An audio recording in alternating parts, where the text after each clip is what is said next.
How to add a cool slide to shutdown shortcut on your PC. Hey everyone, in today's tutorial, I'm going to show you how to create a super cool slide to shutdown shortcut on your PC. Instead of clicking to shut down, you can simply slide your screen down and watch your computer shut off in style. Let's get started. Right-click on your desktop to open the menu. Choose New, and then click Shortcut from the list. In the location box, type Slide to Shutdown, just like that, and hit Next. Name your shortcut whatever you like. I recommend Slide to Shutdown so it's easy to find.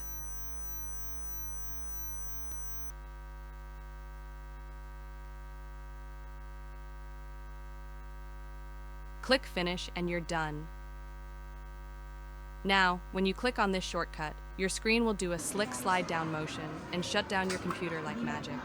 Don't forget to like, share, and subscribe for more awesome tips like this. Thanks for watching.